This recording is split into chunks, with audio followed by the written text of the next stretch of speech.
Well, I think I told you last week that this is not really, being an abstract expressionist is not really me, being an illustrator. I'm just going to move this so we don't disconnect. So I always like to paint things that look like things, and this is a way into becoming a bit more abstract. So I sent you this photo. I just also recently sent you this morning the rule of thirds, which is useful for composition. And we will get onto that in a minute. But first, I would like to show you why I'm very keen on, not so much Kandinsky, on him, Georgia O'Keeffe. Go girl. She's one of the few world famous 20th century women artists, which is why she's so famous. She was very cunning. I think she married a man and ended up with stepchildren and went to New Mexico and stayed there just to do art. So that was very clever of her. And I also sent you Mondrian's Trees, because you think about how severe his abstract paintings are and where he came from. He was painting almost in the style of, I don't know, Van Gogh, Toulouse-Lautrec before the war, and then he just, everybody talked about becoming an abstract artist, so they all beavered away to try and find their way in. But he took originally the idea from natural forms. So I just wondered, there was a lovely exhibition of Georgia O'Keeffe's work a couple of years ago in London, and I just want to show you a couple of her things, because she's contemporaneous with Mondrian, more or less. I think in the 1920s, Kandinsky published this book concerning the spiritual and art, how to go abstract. And she starts out, I mean, she was a conventional artist, but then she starts out trying to paint music, which is a hard thing to do, but Kandinsky was a synesthete.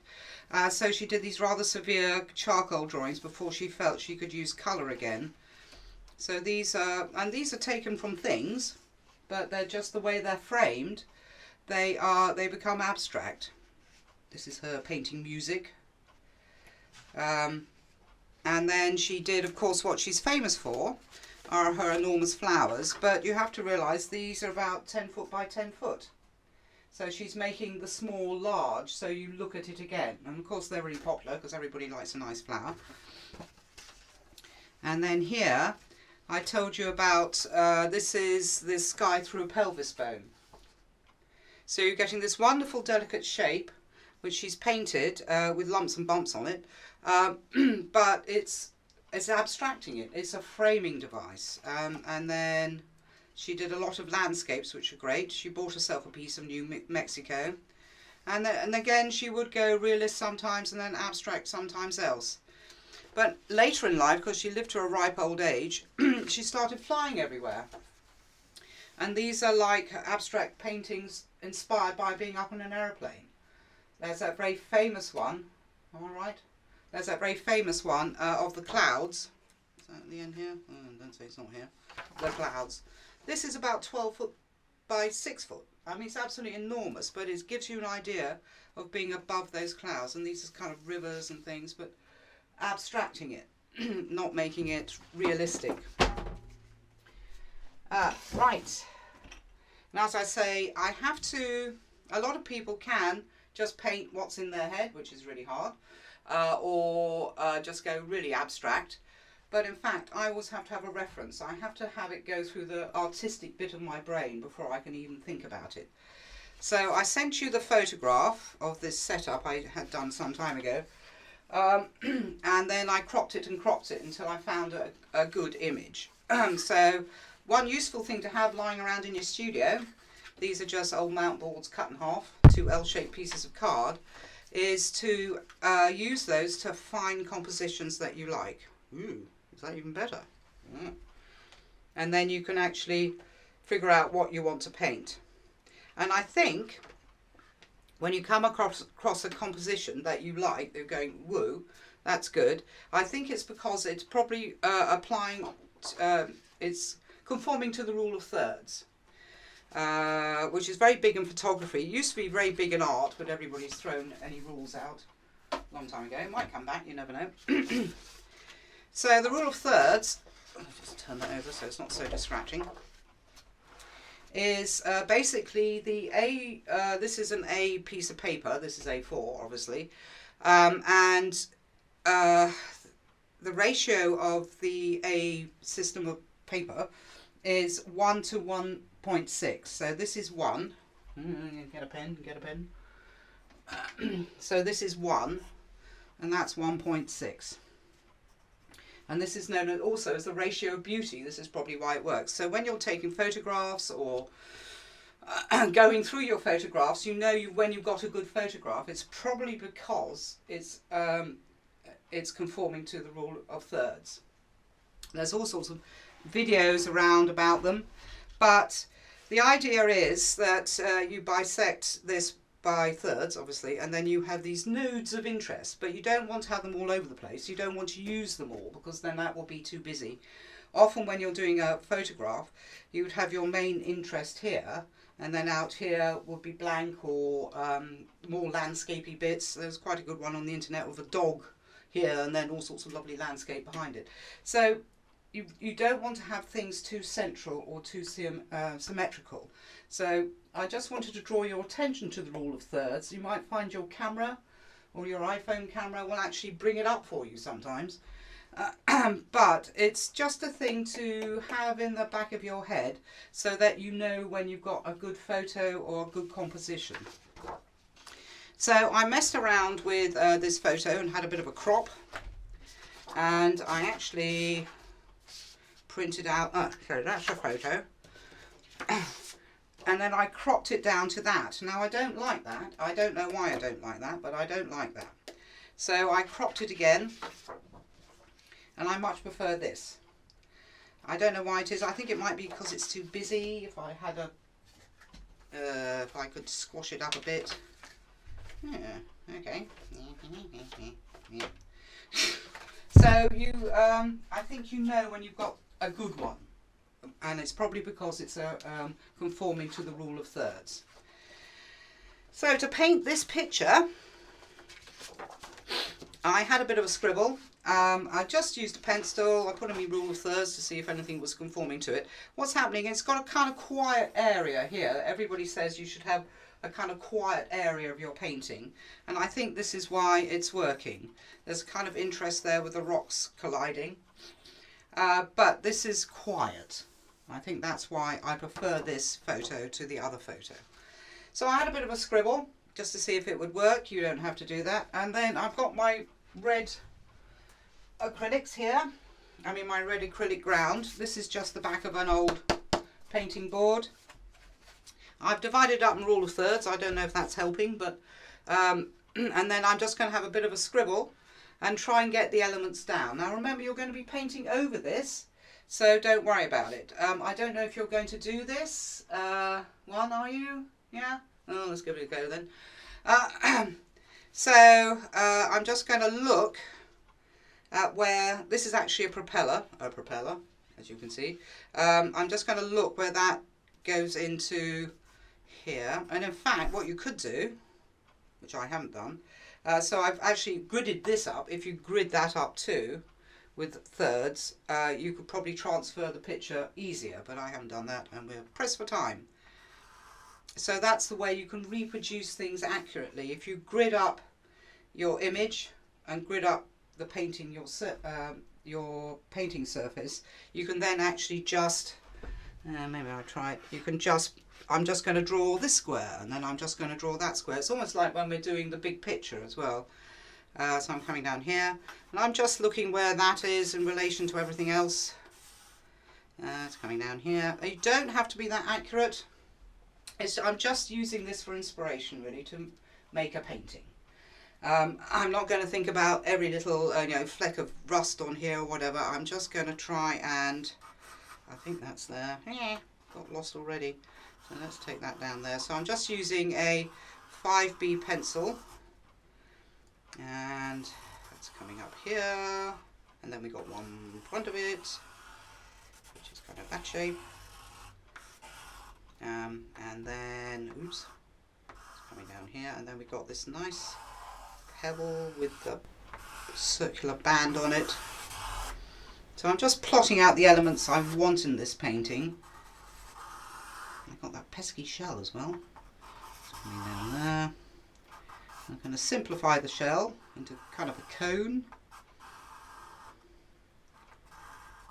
And I do recommend looking up the works of Georgia O'Keeffe because she has done some lovely things with sort of close landscape and far landscape and flowers and skulls and all sorts of other different things.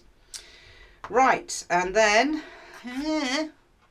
I'm just going to put in, this is a fisherman's ball.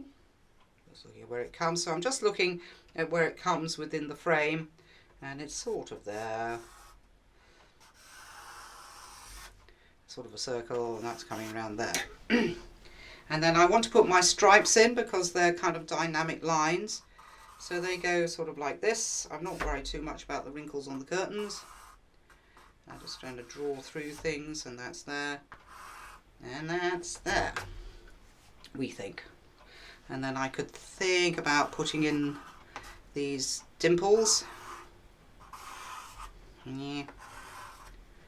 And that's there, and there's one here, one here. I'm going to be painting over this anyway, but so I have a general idea. Can you see what's going on there? Yeah. Okay.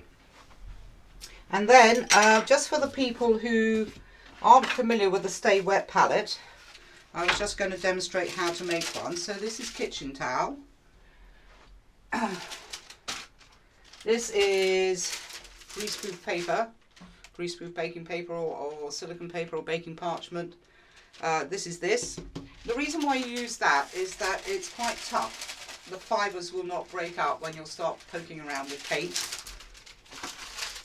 And then I put that on there. I cut them out to fit the palette, which is always useful.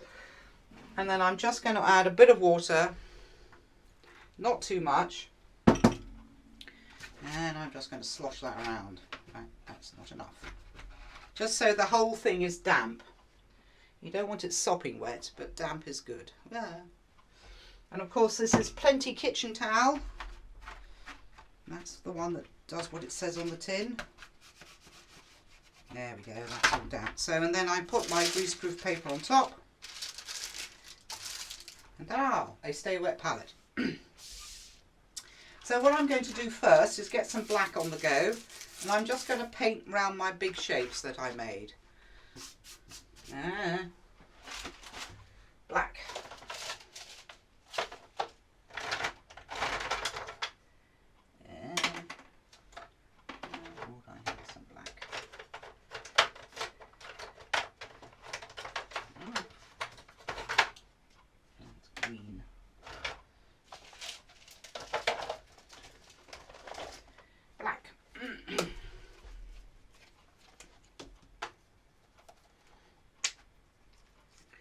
And I'm just going to use a round brush and just go around my pencil marks, but mainly. I'm not worrying about being neat because you'll be painting over things. I'm going to take a round brush. A better round brush than that. What about that round brush? This round brush. So it's just a big old brush. And just add a bit of water. Just to get the paint to flow better. And then I'm going to just paint around my shapes.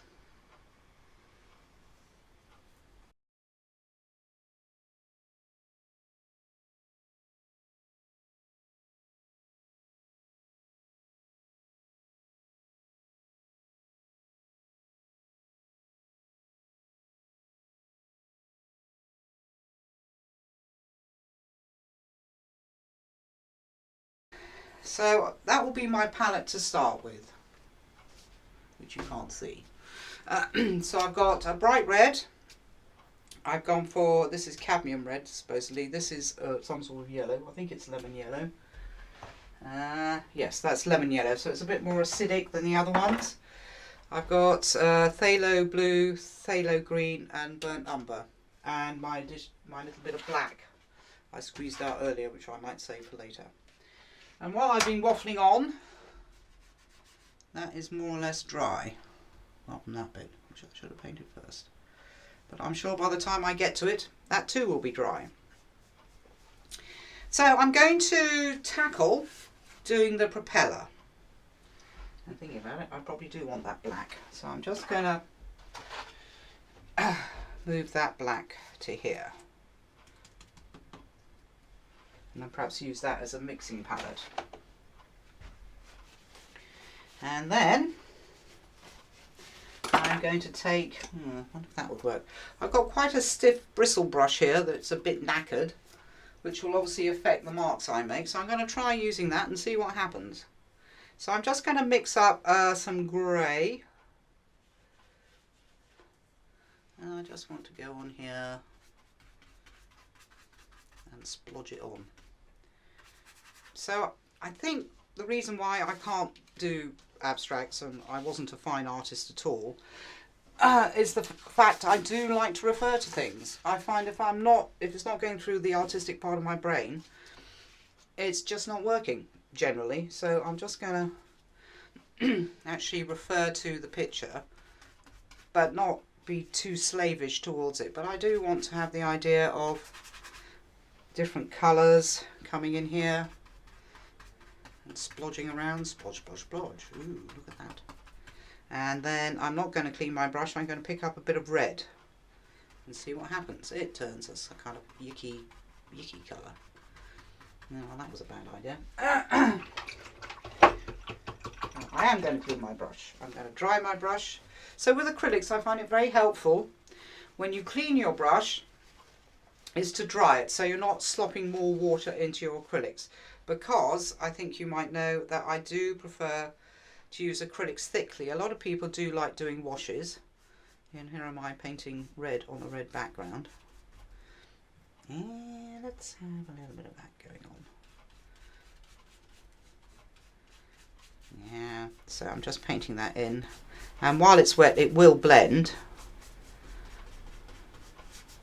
I'm trying to figure out if I like this brush or not.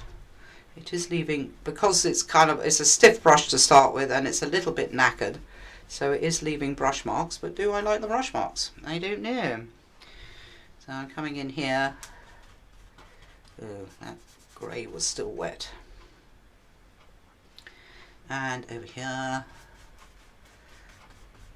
just plonk it on and realising that I can add more later if necessary. And a bit over here. That is all still wet. Usually I'm cursing acrylics that they dry too quickly, but I think I'd like to dry even quicker. So I think I'm going to pass through and try and do some sort of underpainting and then add some more areas later. I can bring back that red and the grey. Actually that's more grey, so I'm just going to pick up a bit of white and splodge it in. Oh god, it's gone pink. So I'm just going to add some more. Yeah, we need more grey in our lives, I think. So I'm just going to add a bit more grey up here. And it's actually mixing with the paint underneath. So I'm trying to keep my brush strokes staccato. That's a phrase, isn't it? And then I think I'm going to try and have a little bit of yellow. I'm going to mix it with burnt umber. Well, that's really not working. And I'm going to add a bit of white to it. I'm only doing this because I've run out of yellow ochre. So I just want to plonk on some of those shapes. And the useful thing about using a stay wet palette is hopefully those colours will survive. They will stay damp and that keeps the paint active, and that means the colours will survive for when I want to come back and actually refine them a bit more. So I'm calling them a bit weird down here, but let's paint it in anyway. Yeah, well, it's different. And then I'm coming over here. Actually, I really like painting that on top. So I saw the painting is talking to me. So I'm just going to smooth this out a little bit. Just moving the paint around. And I want to come back and maybe recreate things like that. Yeah. So a bit more yellow. And a bit more white. Yeah, it's gone green on me. And I want to plonk that in and then maybe paint the red on top, because I really like how it worked over there. Ooh. And I'm just plonking it on and seeing what happens, realising of course I can come back for a second coat, which I will probably have to. Maybe a bit more red there. Ooh, paint's getting really thick, but yeah, that works. So I suppose this is a kind of lesson that will get you used to the idea of your painting talking to you. So as you're doing something that's a little bit odd, you can see areas that you like. So I really like that. It's quite a useful skill to develop when you're doing watercolour, because watercolours never do what you want them to anyway, is to let the painting talk to you. So, right. And also, I also like paintings that do have this strong black line. I'm trying to think of who does it. But, no, I can't think of anybody at the moment. But that these strong black lines will poke through and add something to your painting. Now, what I'm going to do, I'm going to choose a slightly different brush, a slightly bigger brush. I always like to use flat brushes as a rule because I like the marks they make. So I'm just going to do what I'm going to call the first coat on this bit. Because I think, I don't know, that is really not bad. So I'm going to, no, it is getting thinner. Because I know this is not terribly thick. These cheap, I think this was white from Sea Whites. Oh damn, is that still wet? That's still wet. So this is my first coat. And I'm putting on it quite thickly because I do want that coverage power to start with. And the paint is still wet.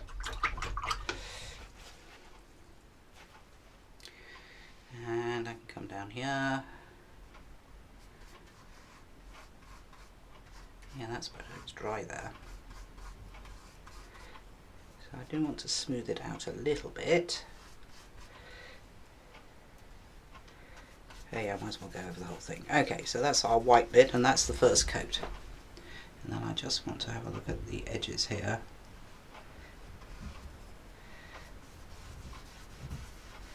Just trying to smooth out my brush strokes a little bit. Plonk, plonk, plonk. And then, I should go in here. Oops.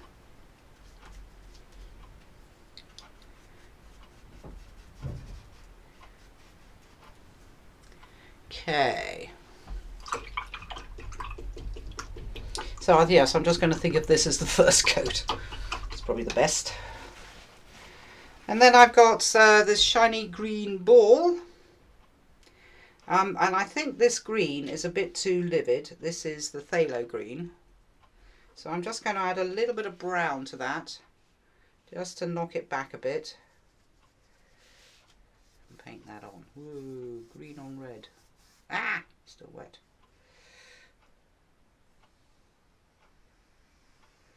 Ooh.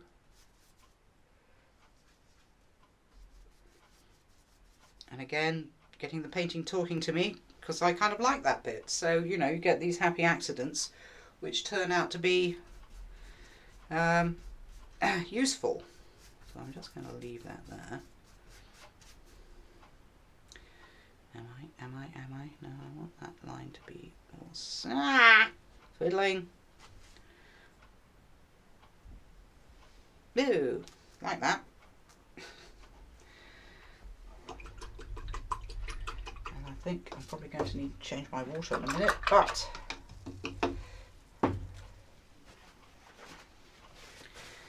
and then I probably want to do the curtain, because then I can paint the things on top. So I'm just looking at it, basically it's just bands of blue, so I'm just going to take my blue and put a band of blue in, which is sort of here, and then that goes over here. And I'm just encouraging you to paint quite quickly, because A, we can do a second coat, and B, you become more spontaneous. So if I start looking at every little indentation on that rock, you really start to freeze up, I think. and you want to be quite free at this stage, and probably during the whole thing, now I think about it. Yeah, so that's there, that's there. Oh, there's some over here. Let's put some of that blue in there. I realise I've squeezed out far too much paint again. And that is more or less drying, but I think I am going to have to resort to the hair dryer because you need areas to be dry before you apply any more paint. Okay, well, I was trying to dry this bit. I was making nice textures with my fingers, which worked really well. So I might try and remember that I did that and actually continue on, because that's getting some really nice textures in there. Right, and then that's all more or less dry. I do want to put this white in because everything's kind of blasting red at us. And I do want to put that little bit of white in so it won't seem so red. But the reason I choose red is actually because you have to really fight against it. And it also, if you have bits showing through, I learnt from some, was it de Kooning's agent? Red cells! So, red cells. Just in there. Ooh, that's my posh white. That's very nice. Like that. So I just want to get that stripe. It sort of adds dynamism to the thing, what you're doing. And there's some down here. Some over there. And some over here. Well, I must say this posh white is much better than the other. It's got good covering power. And see what I want to do. So while I've got it on my brush, I might slap a bit more on here. So second coat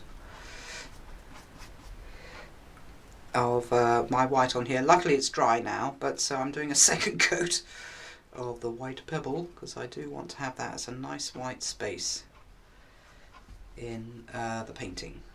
There's a lump over there. Eek, there's a lump there.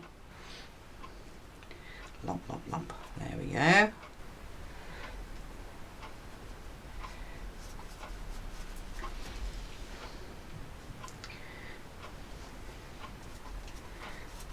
So this is kind of watching paint dry. I'm just adding a second coat. I'm doing that so I can actually develop it a bit further because it's got those nice weird holes in it and everything. I just found a bit of wet paint. Curses. And over here. I'm just going to leave that because I did like that line I got with the glass thing.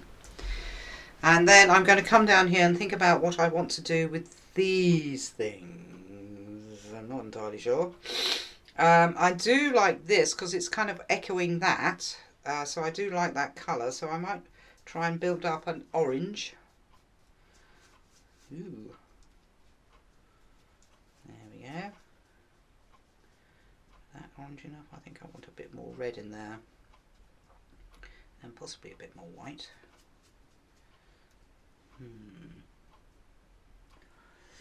I think I want a bit more red.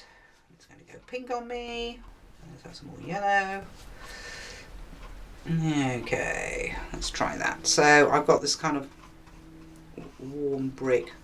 So I'm just going to paint the whole thing this orange. Oops. Some of that red still wet. And then we've got this thing which is kind of pale yellow, so maybe if I vary that theme. So I've got what was on my brush. I'm going to add a bit more white. Ooh, and a bit more yellow. And a bit more yellow. Yeah, I'm going to go with that one, which is kind of similar but not the same. More yellow.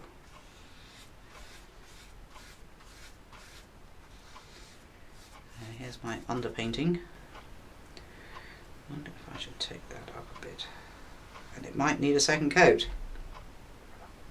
Oh, and there's a kind of reddish one over here. And make that a bit redder.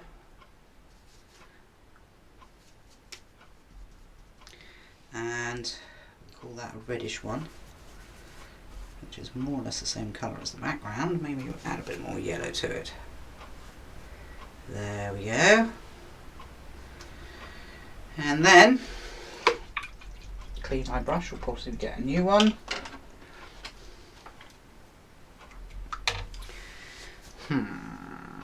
I am going to do that one. And if I make it blue, I think it's going to look too odd. So I am going to make it a blue-grey. It's actually helpful. So I'm just going to use a bit of blue and a bit of black and a bit of white. So what I'm finding I'm doing, I'm using this cheaper white to be the mixing white, my posh white to be white. And generally, as a rule of thumb, you want titanium white. If you want something to be white, get titanium white, oils or acrylics. It's the whitest white. And generally zinc white and other kinds of white are generally oh, that's come out well. Not as white. Right, ooh, no, I've got that one to do, and the shell. So you can see this is more or less an undercoat. There will be refinement coming, I think, I'm sure. So I've got this pebble here, which again is sort of a warm brown grey. So I'm probably going to use this colour. Oh dear, that's too wet. And a bit more yellow. And then add a bit of grey, see what happens. Whoa, it's gone green.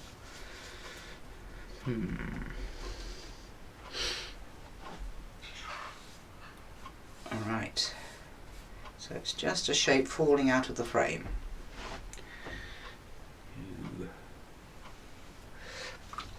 My brush wasn't dry, so I've actually got too much water sloshing around there. And then we've got this little shell, which is a pain in the neck, but it's a nice little shape, so I'm going to treat it as a sort of a cone, I think, and again a nice subtle.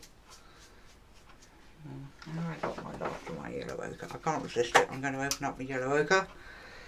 This is the last I have in the house, and add a bit of white to that and paint this in. So I'll just try to treat it as a general shape to start with.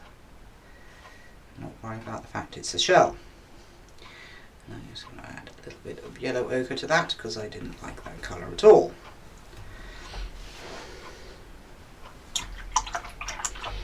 See, you could kind of sell that as an abstract. I'm just thinking that with abstracts as well, you can turn them round. Ooh, what do we think of that? Looks like jelly beans. Or like that. Or like this. Or back to the start. You can also, I'm just looking at these shapes, and I didn't know this was going to happen, that these shapes are rather groovy. Yeah. So we're sort of there, which is fine. And then there. And then when it works, it is probably because it's following the rule of 3. I think it's best not to think about the rule of 3, but just to know that when it works, it's there. When you start getting mathematical and art together, maths and art together, people go insane. I'm going to use this red, but to make it lighter, I'm going to put a bit of yellow in it. Not white, because that turns it pink, although it's going a bit horribly pink. And I just want to add a little bit lighter red in there. And actually go around here. My nice, ooh, I'm getting, ooh, that's nice, like that. So I'm just adding bits here and there, and then finding, oh, this could be a good technique, finding the kind of, well, it's not rust, I don't know what it is, something or other underneath. I mean, leaving it, it is underneath, and I'm leaving the shapes I made with the grey. And you can see it's coming to life a little bit. And here where I put a bit of shadow in, I'm going to leave that and not paint over that bit because it's darker. And then over here, my lovely texture. And that's popping the brush on. And over here, so again, I do want that lighter area.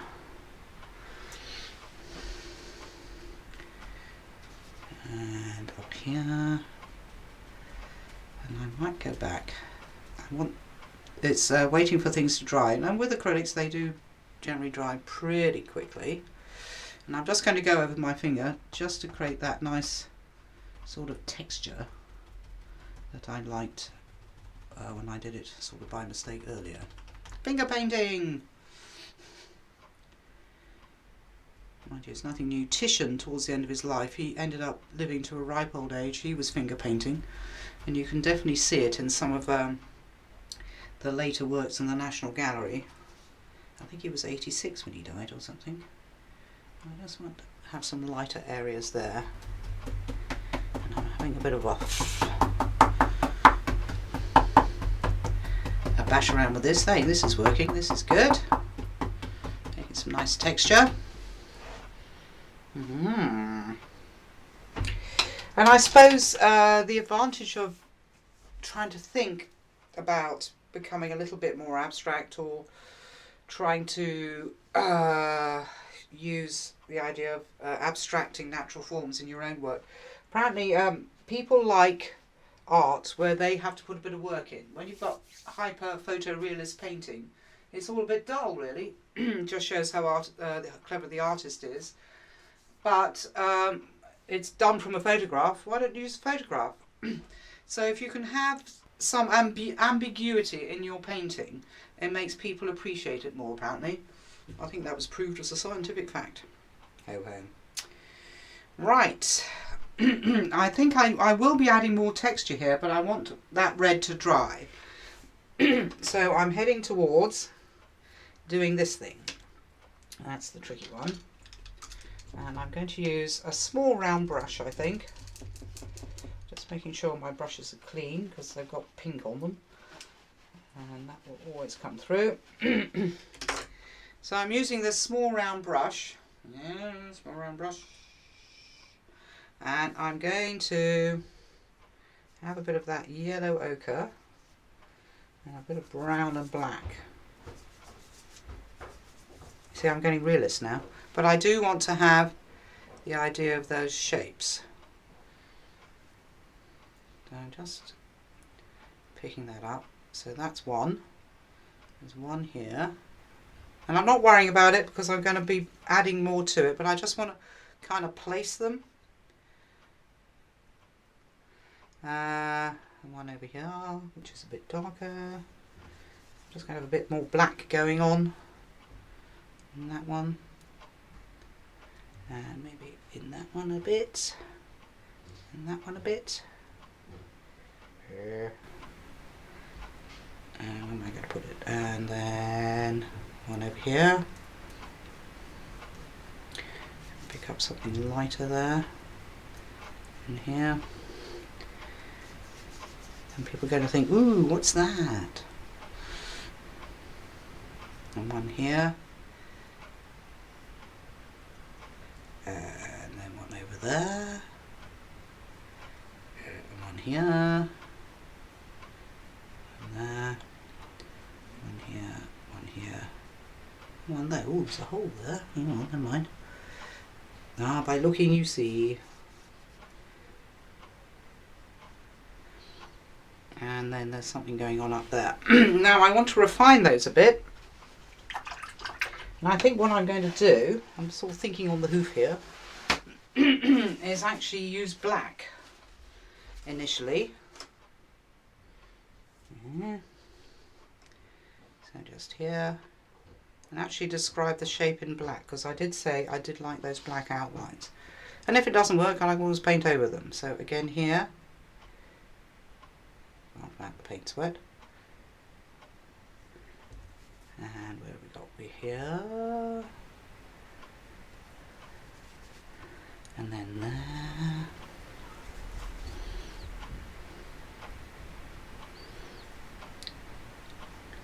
And then one here.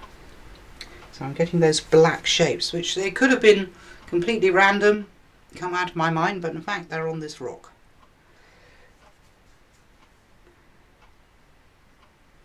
And, ooh, there's one there. So I've got these big black shapes. And now I'm going to start adding more and more white to that, but I do want it to be warm too. There's my yellow ochre. So I'm going to have a bit of yellow ochre going on. And a bit of this white. I should really try and keep that separate. And then I'm going to make up a tone. So I'm going a warm tone of black by adding yellow ochre. And then I'm going in here. And apart from that, it's still wet. Going in here and putting my next tone on. There. Oh damn, I need for it to dry. Dry. Okay, let's have a bit more white knocking around, and again I'm mixing up another tone, more or less the same colour. And I was going to keep it simple. Oh gosh, that was all too wet. Keep it simple.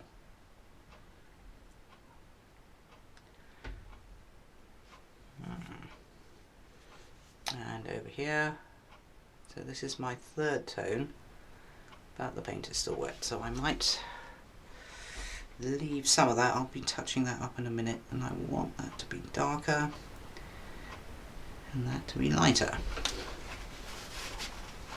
Woo! Interesting. And then over here I want that area to be a bit lighter, but the paint was wet, so it was mixing in with itself. So a little bit of that going on. Well, I'm sure I've seen that on a gallery wall. What irritates me a lot about a lot of the artists is a lot of the modern artists, the very modern artists, is they can't paint well. That really irritates me. Not like Picasso, who could draw and paint beautifully, but chose not to. I think I might, while I'm here, and I'm letting the painting talk to me, I'm just going to beef up that black edge, because it's kind of disappeared over there. I do like that black edge. So I'm just using my round brush.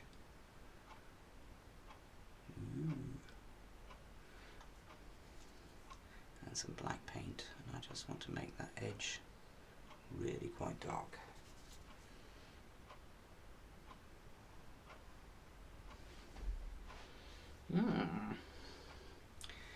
Ha! Now, am I going to make it a little bit more three-dimensional? So what I can do is I'm just going to mix up a tone of white, a bit of that and a bit of that, and some of this. And I'm just going to make this area a little bit darker. Just a little bit. Maybe in there. And over here. Oops, oh damn, I picked up some black, curses. And over here. And just to have, not have everything just bright white, I'm just going in here and trying to almost put some shadows in, but almost put some shadows in. Now, that's got a bit too dark, so I'm just going to pick up some white and add it here to soften that edge. I think that needed bucking up anyway.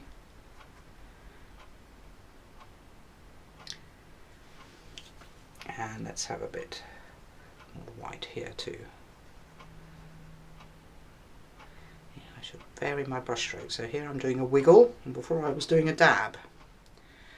Oh, actually, I like that. And this is coming over here. Oops, and that is darker, but not quite that dark.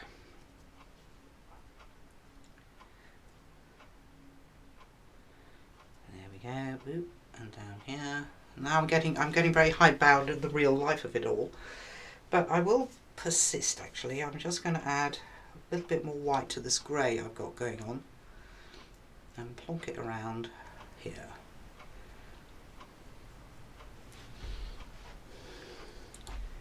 Ooh.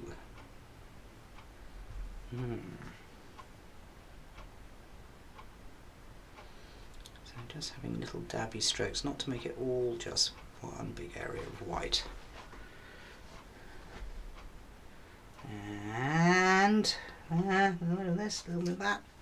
See if that works. Oh yes, that's better.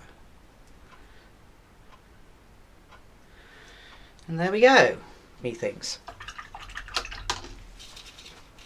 What does it look like? It looks like a rock we're holding. You see, I've gone realistic again. I just can't not do that.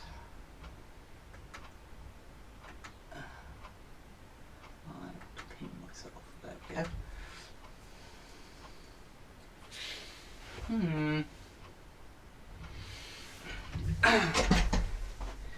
I'm just going to grab a bit of white here, and I'm just going to, almost like pointerless strokes, just trying to bring up some of the lighter areas and calm down some of the shadowy areas. Like I think this wants to be a bit whiter. And then, ooh, over here. So I suppose it is quite liberating thinking you're not having to copy every little dimple on this rock, just taking inspiration from it. And I just want to, yes, I'm just going to dab that away almost in a pointerless style to make those edges not so harsh. Ew. See, now I'm fiddling. Yeah. I suppose you should quit while you're ahead. So I do want to just go in there, tidy that up. Oh, I suppose I've got this big glass ball to think about. Although I really like that edge. There is something happening in there, so I think I might try and tackle that next, because that's rather a blank shape, but I don't want to go crazy now. So let's have a medium square brush, some of the phthalo green mixed with the brown, and then I'm going to throw some white at that and see what happens. Yeah, that's not bad. And I just want to have a light area in here,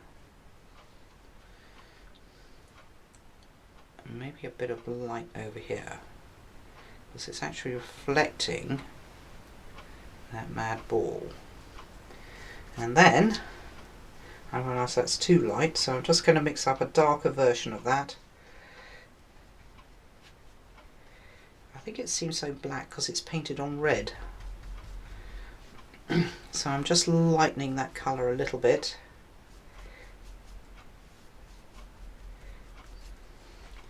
And ooh, there's some red reflected in there. I'll just add a bit of red. Ooh.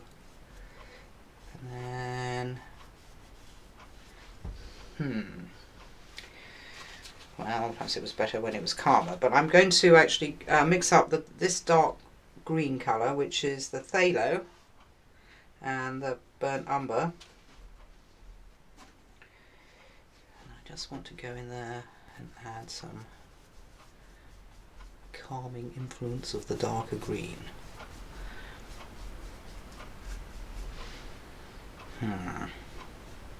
Yes, you often think in your brain, oh, that's going to be a good idea, but I think it was better before I started. Let's just leave that. Right. Says she, saying, not listening to herself. I just want that dark. I want it to be really, really dark, just there.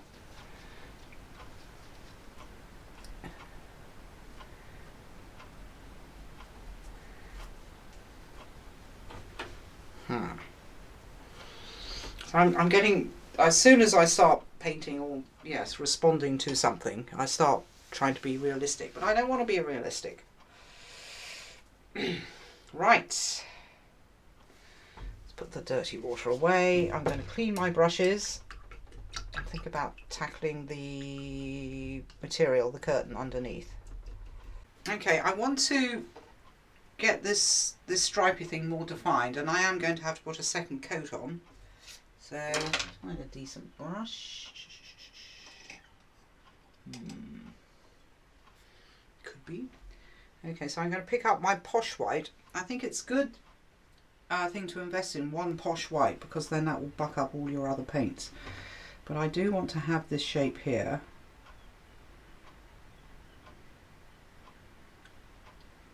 And I'm using this long flat because I like the structural strokes it does, but you can also get reasonably detailed by using it sideways, as it were. That is a much better white. And then here, and I took away the wiggle, how did I do that? I might try and put it back, but simplified. So I just want to go in here and add that. Ooh.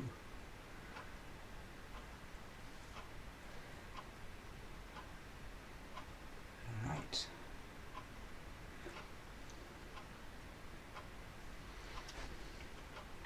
Oh, I seem to have made up a bit there, but let's put it in anyway.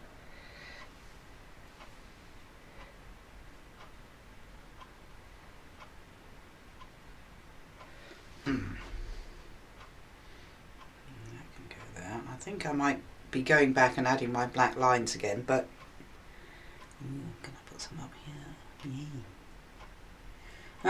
Sorry, I'm getting carried away here a bit. Definitely want some here.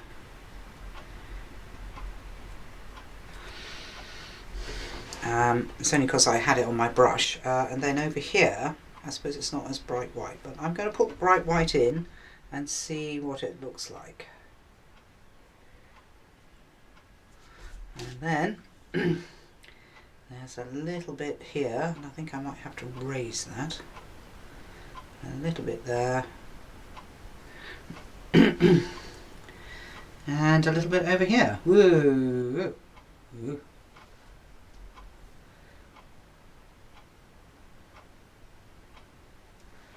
Not really right now. I think I want this to go up a bit further, in fact.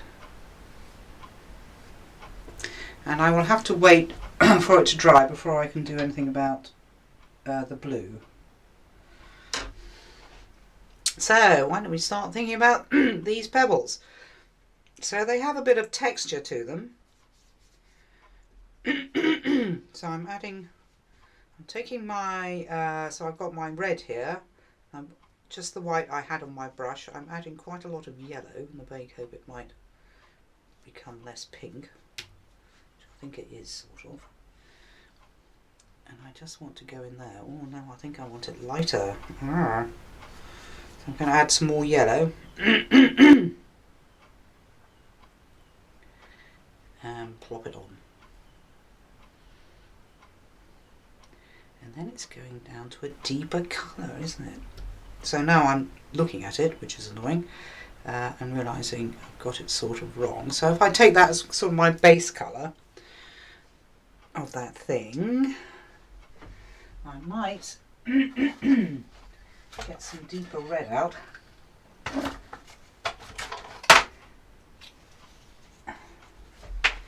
If this is still working, which it probably isn't. Oh, right, that's still on there. So that's a bit of excuse me, Elysian Crimson, which I haven't picked up on the brush. Perhaps I should clean my brush.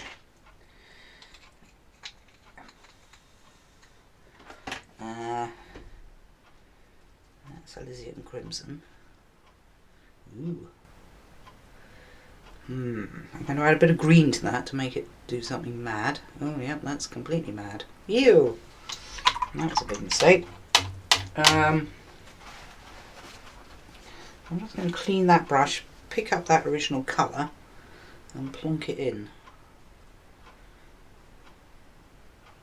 So I added green to that deep red to knock it back, to neutralise it and make the shadows. And in fact, some of the smaller areas of this are really nice. Some greens and reds and all sorts of things happening. So I'm just plonking it on. I'm trying to almost stipple, I suppose, is the technical term. Stipple some in, and I might have a little bit over there. But that is a bit too realistic. So I'm going to clean my brush, dry my brush. Looks like an Easter egg on my picture. And I'm going to pick up this original colour of the red and the yellow and plonk it in. Ooh, and then now it's mixing. Oh, that's good. So it's not so peculiar. And again, I'm just kind of having a bit of a stipple to try and reflect the texture of that rock. It does look like an Easter egg.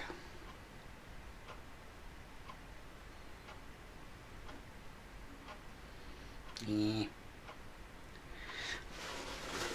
I think I might quit while I'm ahead on that one. Yes, and then we'll start thinking about doing this one. So again, clean my brush, dry my brush, and this is kind of a warm yellow. And again, it's sort of, I think, like that, but with more yellow involved.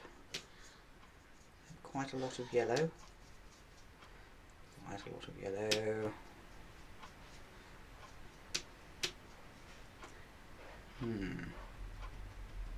That's too much yellow. I'm going to add some white to that. And I'm going to reduce to using yellow ochre again. I know I am. I always find the ordinary yellows are quite, I don't know, acidic. Yellow ochre is kind of more mellow. I'm just having a quick plonk around my yellower pebble with this colour. I take a little bit of that. Again, I could, oh no, it's terrible. I'm going to use the brown. I'm going to mix the brown in with that sort of yellowy mix, just to take it down and make it a bit warmer. And we've got this funny indentation in the rock. And, ooh. So I'm just using this brown to be sort of part of the texture and part of the shadow. And you can see them. The marks you make are affected by the brush you use. So I think I've got sort of a knackered one here, which is quite splayed, a knackered round one. I'm going to pick up some of that yellow with a bit of white mixed in. Ah! And there we go. And I'm having a nice time with my texture. So I can actually lighten that colour, and luckily this is all still wet, which is sort of good, I think. And I suppose this would inform a more realistic painting of it, in fact. I just can't resist it. I just have to go realist. I try and it never works. So that is probably a bit light, so I want some more yellow going in there. Ooh. Bit more yellow. So that's kind of like a third tone. And there's something happening there as well. Mind you, you could spend a whole time just painting a pebble, really, couldn't you? And this is my fourth tone, because it's just mixing in with the colours that are there. A bit of yellow going on there. Ooh, a bit of orange might work. A bit of orange. Okay. Oh dear. And now it looks realistic. I am hopeless. I just find it really hard to go abstract. It's more about the composition being abstract, I suppose.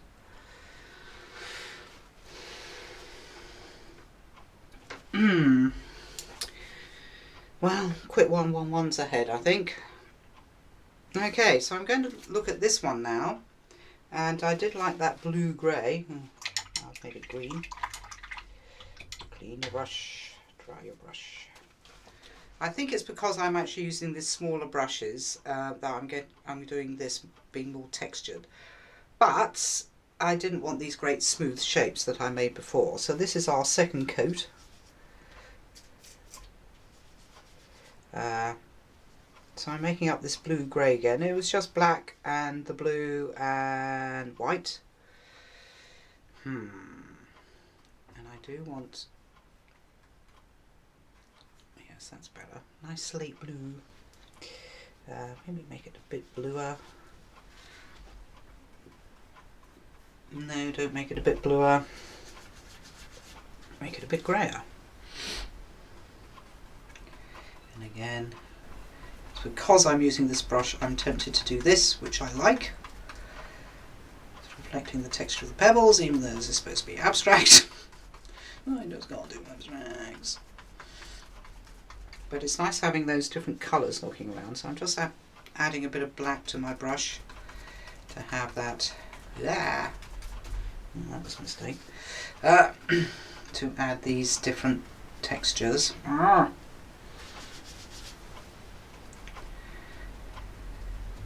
So again, I'm creating texture by using my brush like this. And while it's wet, I can kind of blend those colours. Or not. Yeah.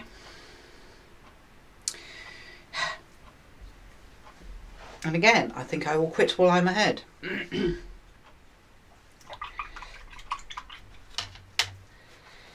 do like this shell. I'm just going to keep it that shape and really not worry about it being a shell, because shells, as you know, are very hard to paint. So I'm just going to have a bit of yellow, ochre and white and actually pop that up there to indicate its general shape. So I don't want to do too much to it. Just have it as this kind of cone type shape. And then, ooh, let's have a bit of grey showing. Look, I'm going realistic again. That is. And then it's got that lovely reflected light, and I'm going to do that probably. So it's got this nice pinkiness here. Whoa. No, that's horrible. So I'm just going to go in here. Add a bit more grey. And a bit more yellow, ochre and white. So I'm just going to leave that. So when I've got a nice shape, which I think that is almost, I'm going to leave it alone. It looks like an ice cream cone. And then we have this shape here, which is sort of brown. So I'm going to take some brown, mix it into something I've got going on here. That's pretty good. And plonk that on. And then it's got little black bits. And again, I'm doing this because I happen to be using this brush, and it's good for doing that. Maybe I'm going to add a little bit of white to my mixture, just to give it a third tone. Whoa. Right, I'm trying to think what's dry and what isn't. Oh, I could go and do this. Well, I've got this colour on my brush, which is ideal. I just want to go in here and blob around here to have this, I don't know what it is, lichen or anti-fouling or something. Yeah. You see, now it's making the marks of the brush, so I'm actually going to use my finger and spread it out a bit. Ooh, that's fun, like that. In fact, now it all looks like my finger. And then I'm going to mix up some grey. I think that's what it needs. So probably a warm grey, grey also black and white, with probably a little bit of the brown in there to warm it up a little bit. Let's see what happens when I do that. Ooh, that's good. I know, while I'm standing here doing this, I was just thinking, if I attacked it with a palette knife, what would happen? I need that to be, oops,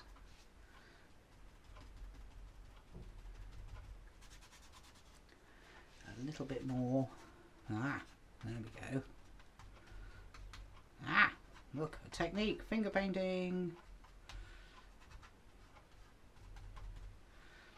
Yes, I like that. So smudging around and maybe having a bit of the black and brown. There's something happening here. No, don't like that. Haha, finger painting.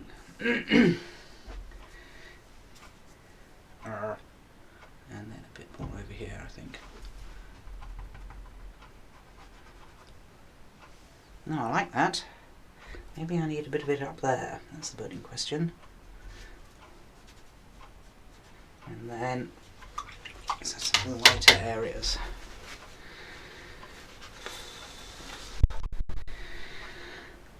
So I want some of this.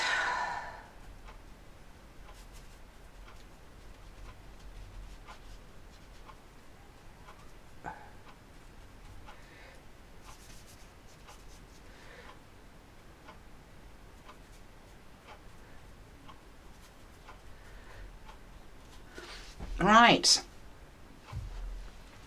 so over here, this is Unloved Pebble, which again is sort of orange, so I'm going to mix up an orange with that and that, more yellow, and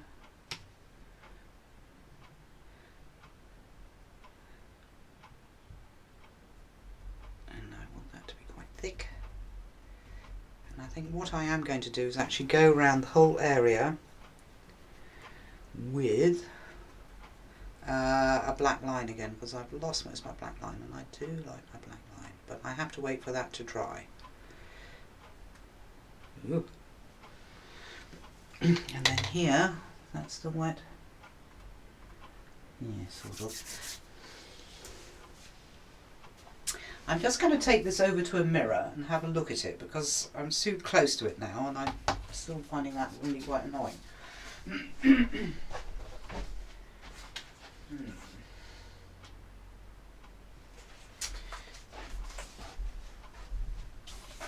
Yes, having sort of been in love with it, I'm now not in love with it anymore, so what I'm going to do here is actually put a black line around it. Because I was trying to think of it being realistic, and it's not realistic. It shouldn't be realistic. It should be, well, almost graphic, I suppose. So I'm just going to take the black and put that in there. Here we go. Oops.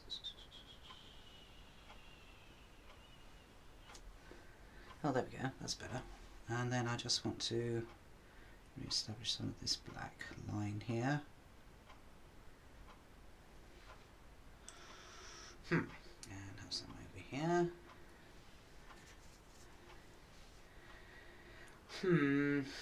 Front, back. Let's do the front one first, shall we? Apart from that, it's still wet.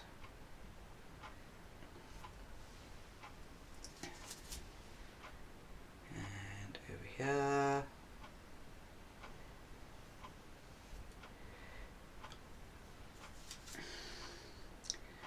And over here.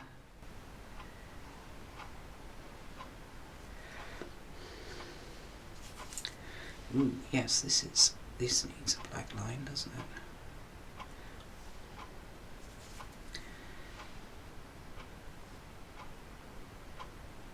And that goes down there. And yes, I think I do prefer the black line. It's taking me away from reality, which obviously I have a hard time doing.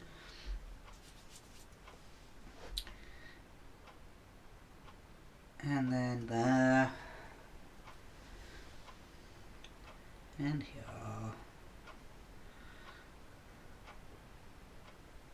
That's still a bit wet, but I do want it there. Oh dear.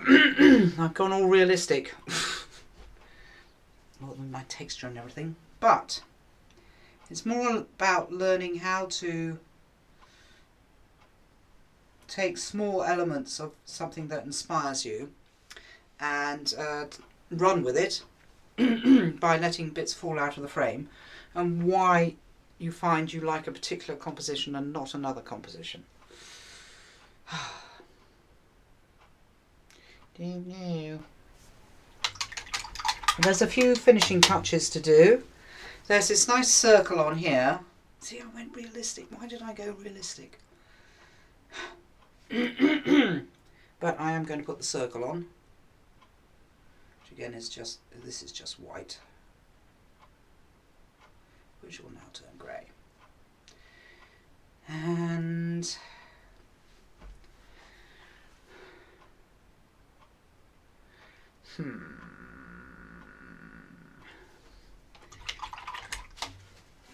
I'm just assessing my painting now, but